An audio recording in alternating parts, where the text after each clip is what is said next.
So please, you have the floor. If I may start by pointing out that the description of the petition is misleading.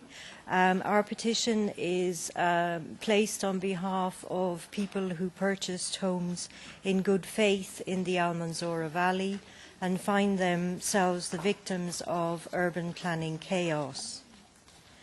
The issue of urban planning abuse in Spain is well known and has been the subject of various reports and resolutions in the European Parliament between 2006 and 2009. And yet the problem persists and increases. I could break your hearts with the stories of the misery and financial hardship and stress that this situation has inflicted on thousands of EU citizens.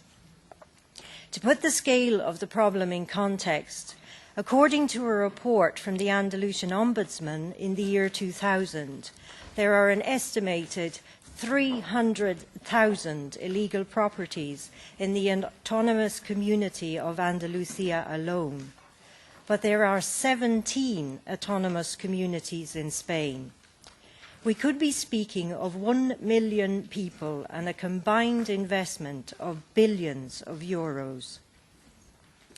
The Commission has been sympathetic to petitioners in the past, but continues to assert that it can only intervene if the matter concerns the implementation of EU law.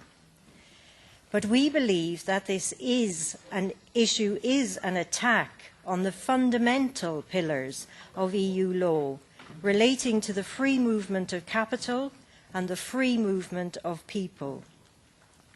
Citizens from other member states have invested in many, many thousands of these properties. Their investment is at risk, but they cannot disinvest or leave the country by selling their properties, given that they have been told that their property is illegal. The case of the Pryor family is well known internationally, but there are many, many Mr. and Mrs. Pryors in Spain, people who invest in good faith, but now risk the loss of their investment without hope of compensation, or who live without water and electricity, or who face demolition, or who face having to pay their developers' debts, or who have no title to show for their investment, or indeed a combination of all of these problems. This is clearly a disincentive for people to invest in Spain, as a massive slump in such investments show. The treaty protects the economic interests of consumers.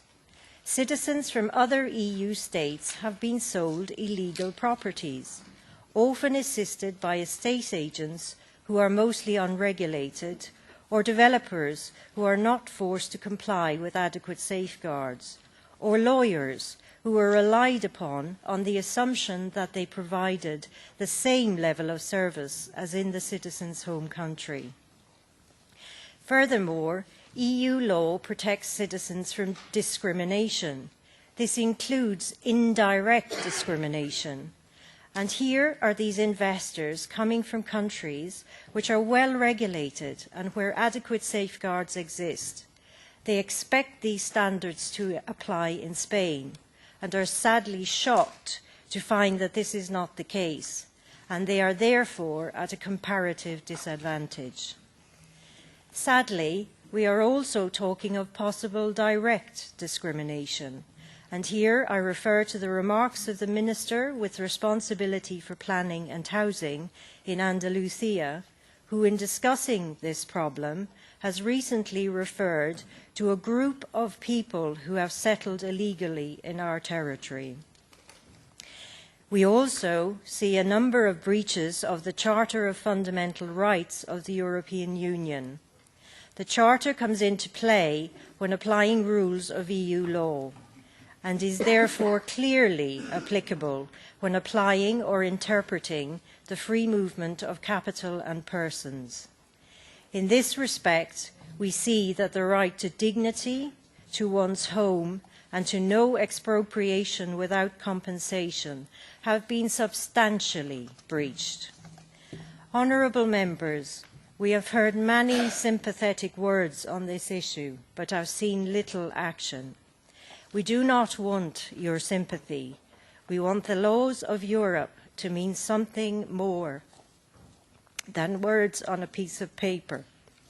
We want the laws of Europe to resolve a problem that at the very least is disrupting the function of the internal market, and at worst is destroying the hopes and dreams of many.